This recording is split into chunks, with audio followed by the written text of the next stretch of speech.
Oui, salut les amis, c'est Ludo, j'espère que vous allez bien. On se retrouve aujourd'hui pour une nouvelle vidéo. Il va s'agir d'un tête lecture.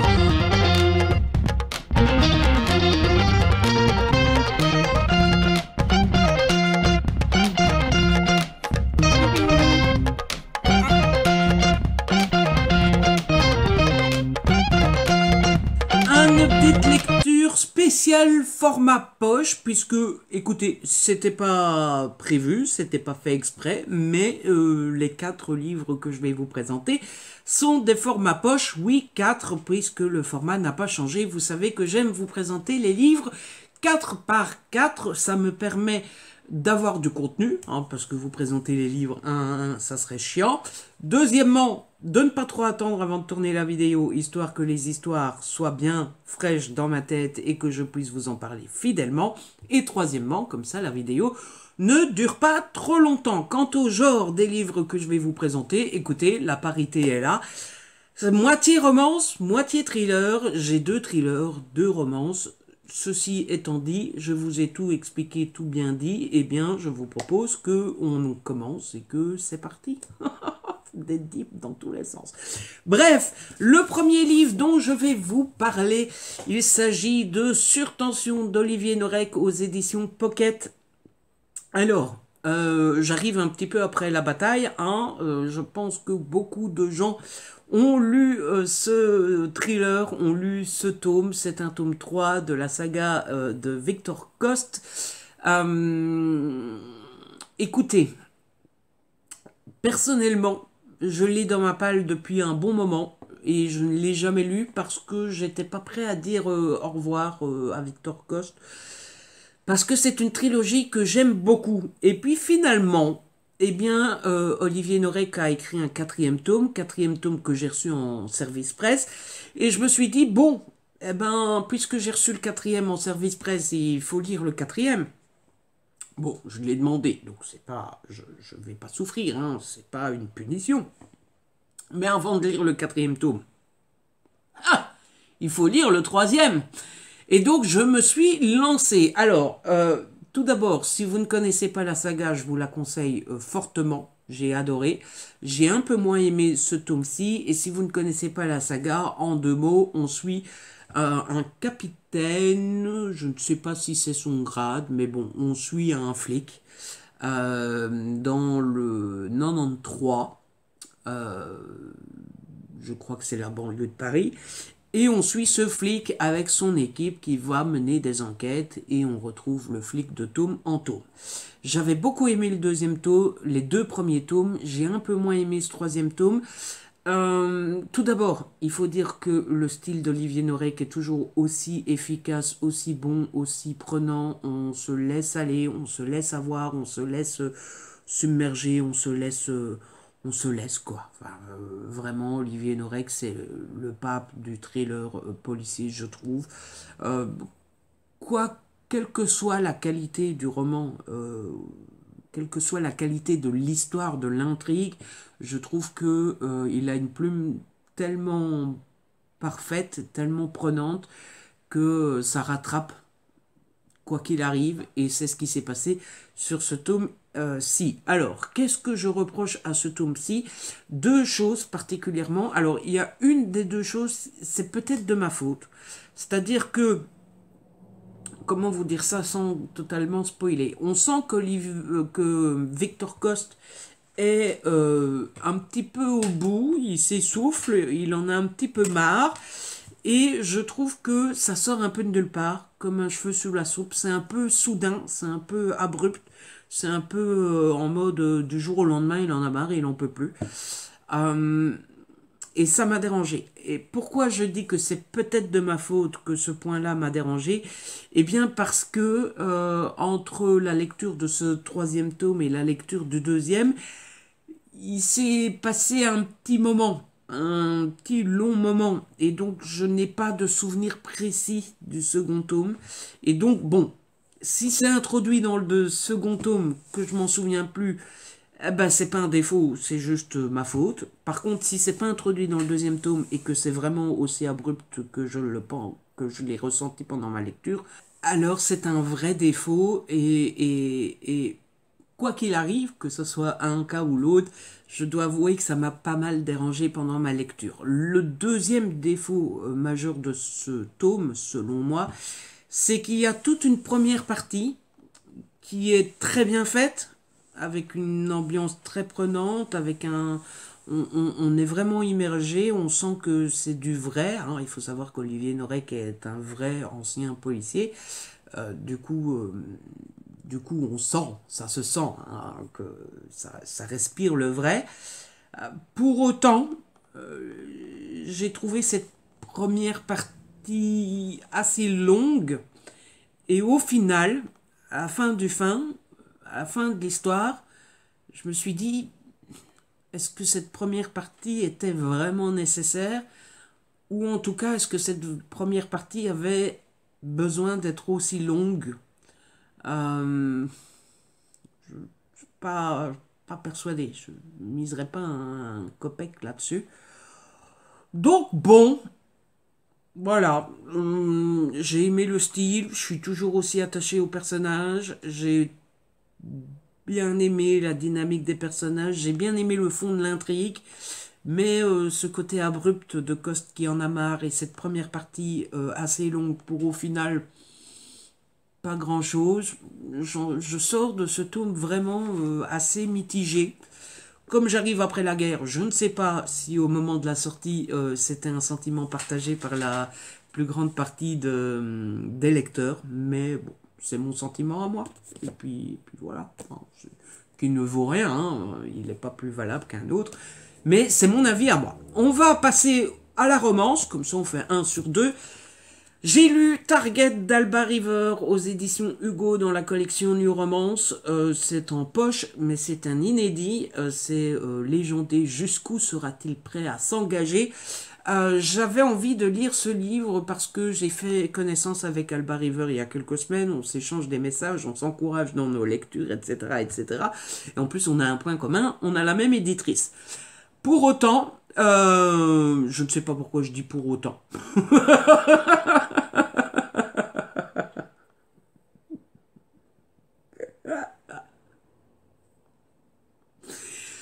J'ai beaucoup aimé le livre. Alors, on va commencer par le commencement. L'histoire, c'est l'histoire d'un homme. Vous savez que moi, il est prénom Aaron. Aaron est policier, mais pas n'importe quel policier, puisque Aaron fait partie du GIGN. Si vous ne connaissez pas le GIGN, c'est un peu les types qu'on appelle quand c'est du sérieux, quoi. Alors voilà, c'est pas les types qu'on appelle parce que t'as volé un jus d'orange dans le rayon du supermarché. Non, c'est le type qu'on appelle quand il y a des vrais gros méchants, des terroristes, tout ça, tout ça. Bref, Aaron arrive dans un appartement, il veut absolument arrêter un très vilain, Vadim, un russe qui trempe dans des choses, hein, il deal pas des sucettes, hein, il est vraiment très méchant, Vadim.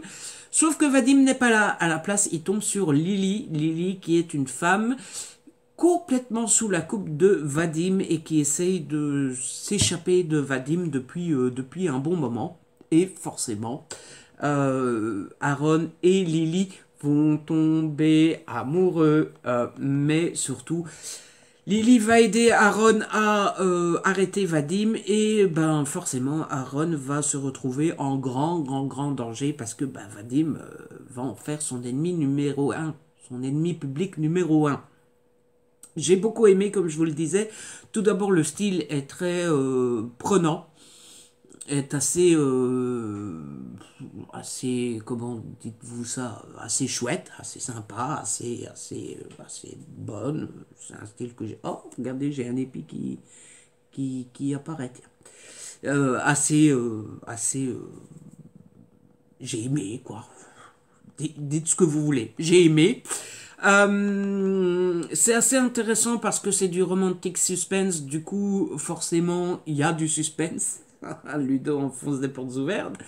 Il y a beaucoup de suspense, c'est très prenant. Il y a plusieurs moments où on se dit oh, ils vont s'en sortir, comment ils vont faire. Oh, là là, il y a quelques fois où il y a bon bah c'est du romantic suspense quoi. Ils mangent pas des chics en parlant de leurs dernières amourettes quoi. Hein. Il y a du fight. Et puis, la relation entre Aaron et Lily est assez intéressante. Lily, forcément, est dans une mauvaise position à cause de tout ce qu'elle a vécu avec Vadim. Aaron, lui, est dans une mauvaise position parce que son passé amoureux n'est pas top top et il y a quelque chose qui l'a énormément meurtri.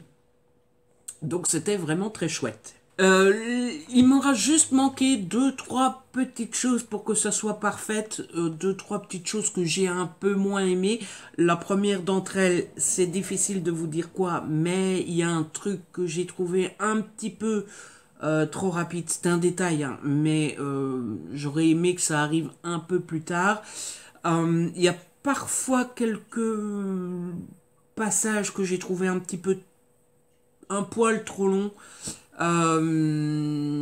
Vous savez, c'est genre quand vous avez une page de narration et que vous auriez enlevé un paragraphe ou un paragraphe et demi pour que ça soit moins long, etc. C'est ce genre de petits détails qui m'aura manqué pour aimer totalement et complètement. Euh, je suis en train de réfléchir, c'est assez difficile de vous donner un vrai détail et un vrai exemple précis parce que ça spoil à chaque fois. Mais bon, voilà. Franchement, très très bonne lecture, très bon moment passé. Et je pense que ce que j'en retiendrai, ça sera les,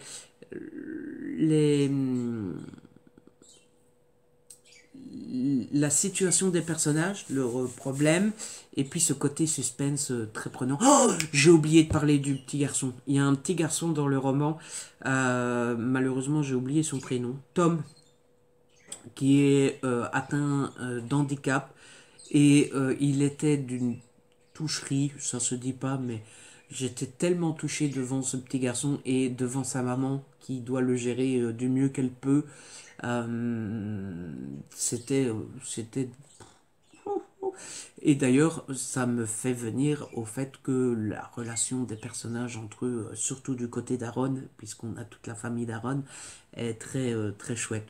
Pourquoi pas un petit spin-off sur la sœur de Aaron. Voilà, petit message à Alba. Euh, un petit spin-off sur la sœur. Mais la sœur est... Ah oui, non. Ah, si, non, la sœur n'est pas prise, hein. Il me semble pas. Donc voilà. Oui, je me perds hein, pour finir. En plus, vous connaissez ma cervelle de moineau. Ensuite, eh ben, on va passer au thriller. Je vous ai dit, 1 sur 2. J'ai lu Les poupées d'Alexis Lepsker aux éditions Pocket. Oui, on reste en format poche. J'avais très envie de découvrir ce livre pour la simple et bonne raison que c'était la belle. C'est-à-dire que j'ai beaucoup aimé le premier roman de l'auteur qui est Et avec votre esprit. J'ai beaucoup moins aimé le deuxième de l'auteur qui s'appelle Le Mangeur d'âme. Non pas qu'il est mal fichu, etc., etc., et qu'il est forcément mauvais, etc., etc. C'est juste que j'avais deviné le fin mot de l'histoire bien avant la fin. Pour un thriller, c'est jamais très bon. Et donc je m'étais dit, bah, je vais lire celui-ci, ça sera la belle, ça sera celui qui décidera de si j'aime l'auteur ou pas. Le premier constat est simple, c'est que j'aime beaucoup le style de l'auteur. Il fait partie de ces auteurs qui, je sais pas, ils arrivent à t'accrocher, à ne plus me laisser la main. Il me prend par la main et une fois que je suis pris, bah, je suis pris et je ne sais plus m'arrêter. Il arrive à installer un- une ambiance, un goût de... On a envie d'y retourner. Vous voyez, c'est le genre de thriller où vous êtes content le soir quand vous vous mettez dans votre lit, que vous allez pouvoir continuer, etc., etc. J'ai beaucoup aimé l'histoire. Pour l'histoire d'ailleurs, je vous en ai pas parlé, on retrouve 6 corps dans une chapelle abandonnée, sauf que les corps, ben, ils sont pas en très bon état. C'est-à-dire que le monsieur, hein, le méchant, il s'est pas contenté de tuer. Il s'est aussi un petit peu amusé à jouer avec les corps, les poupées quoi.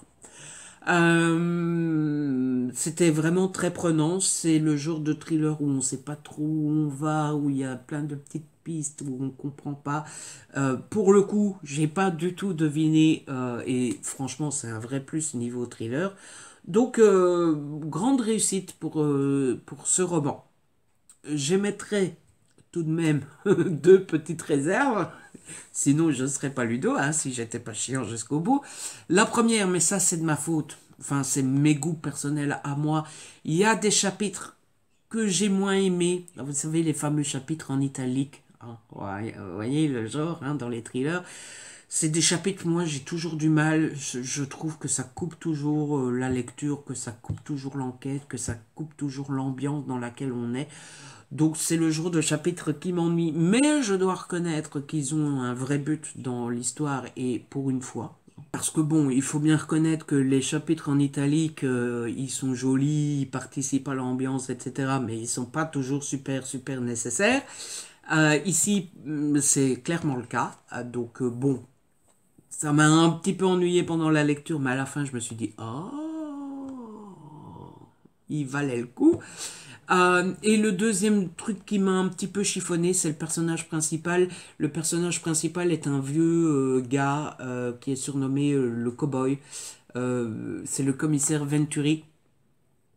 Et c'est clairement le vieux gars cis blanc à l'éducation des années 60, quoi. Vous voyez, euh, pourquoi s'ennuyer à dire homosexuel alors qu'il y a un mot en deux lettres qui existe. Les homosexuels, c'est des gars qui aiment s'habiller en filles et qui écoutent du Dalida. Les femmes sont pas très... enfin, les femmes sont plus douées pour la cuisine que pour autre chose, etc., etc. Enfin, bref, voilà. Alors, ça me dérange pas tellement dans la fiction parce que je fais partie... Enfin, je... ça me dérange pas tellement dans la fiction parce que je suis adulte, je suis grand et que j'ai le recul nécessaire pour me dire que ce qui se passe dans les livres n'est pas la réalité. Donc ça m'a pas plus dérangé que ça. Et puis dans la fiction, j'ai l'impression qu'on doit pouvoir inventer le personnage qu'on veut. Mais d'un autre côté, il y a quelques phrases quand on les lit.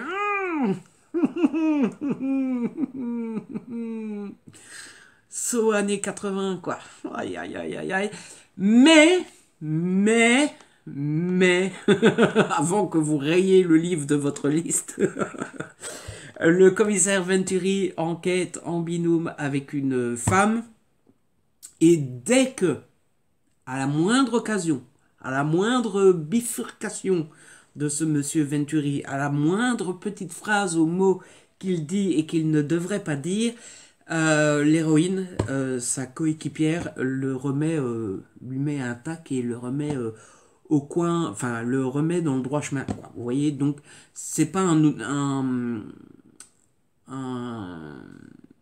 personnage qui dit ce qu'il veut et qu'on le laisse dire et que du coup on a l'impression que l'auteur pense ce qu'il écrit et qu'il valide. En fait, je pense que le but était juste d'inventer un vieux commissaire à l'éducation des années 80, enfin des années 60, qui dit un peu de la merde et la coéquipière qui est bien plus jeune, qui lui dit hey, gars, tes trucs à la con là, c'est bon quoi. On a changé d'époque donc tu te calmes un petit peu. Vous voyez, on n'a pas l'impression que l'auteur valide tout ce que son héros dit. On a juste l'impression qu'il a voulu inventer un personnage vieux con à la vieille éducation, quoi. Vous voyez. Donc ça, j'ai plutôt bien aimé. Et ce que j'ai aimé tout de même, c'est que oui, au début du roman, le type dit des choses qui ne sont pas acceptables, etc. Il se fait remettre dans le droit chemin par sa coéquipière, et au fur et à mesure du roman, il fait attention à ce qu'il dit parce qu'il évolue. Et ça, j'ai plutôt bien aimé aussi, parce que je trouve qu'il y a pire que de se comporter comme un vieux con à la vieille éducation des années 60, c'est de se comporter comme tel et de croire qu'on a raison et de se dire ouais, tous ceux qui me disent qu'on peut pas dire ça, que l'époque a changé, c'est je crois qu'on dit des woke, n'importe quoi, moi je reste comme je suis, je continue à dire de la merde, etc. Ça, c'est le pire, selon moi. Quelqu'un qui a une vieille éducation, qui parle mal, mais quand on lui fait remarquer qu'on ne dit plus ça parce que l'époque a changé, etc., et qui se met à faire l'effort de changer son point de vue et sa manière de parler, c'est autre chose. Vous voyez ce que je veux dire? J'espère. Sinon, je vais passer à mon tour pour un vieux con. Et enfin, le dernier livre dont je dois vous parler, c'est Pour te plaire de Noémie Dany aux éditions Hugo dans la collection New Romance. J'ai adoré ce livre, coup de cœur, comme fut les 2 premiers tomes, des coups de cœur aussi. Noémie Dany est douée, mais alors de chez douée, c'est trop, méga, trop génial. Alors, on va d'abord parler de la saga, puis de l'histoire, et puis de ce que j'ai pensé. Oh là là, 3 chroniques en une. Alors, la saga en général, si vous ne connaissez pas, c'est une saga consacrée à une fratrie. Le premier tome est sur la sœur, les 3 tomes suivants sont sur des frères. Chaque tome est indépendant les uns des autres, et donc dans chaque tome, on va retrouver un des frères, et dans chaque tome, eh bien, on va découvrir l'histoire d'amour entre le frère en question et le mec ou la femme qu'elle ou il rencontre. Ça, c'est pour la saga. Petite précision, on peut lire les tomes indépendamment les uns des autres. Moi, j'aime toujours lire dans l'ordre, mais si je vous donne envie de lire celui-ci, ce que j'espère vous tente, vous n'êtes pas obligé de lire les 2 premiers avant de lire celui-ci, même si je vous le conseille, puisque je viens de vous dire que les 2 premiers tomes avaient été des coups de cœur aussi. Pour ce qui est de ce roman-ci, on est avec Victor et Camélia. Oui, waouh. Victor et Camélia. Alors,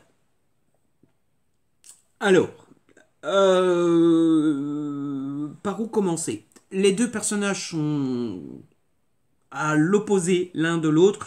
Victor est assez extraverti, assez fou, assez complètement what the fuck. Il a un humour, mais qui m'a fait hurler de rire.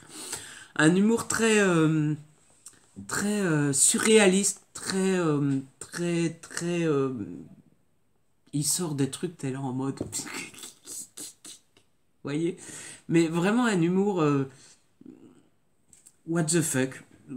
Un humour presque belge, à se demander si Noémie Dany n'est pas belge, parce que c'est tellement surréaliste que c'est très belge. Et surtout, Victor a la particularité de s'attacher très vite. C'est au début du livre, donc je peux vous le dire, enfin c'est dans les 3 premières pages. Hein, donc il est du genre à demander en mariage sa nouvelle copine alors que ça fait 3 semaines qu'ils se connaissent. Vous voyez, il va très vite. À l'opposé, Camélia est beaucoup plus calme, beaucoup plus retranchée sur elle-même, beaucoup plus relax, beaucoup plus zen.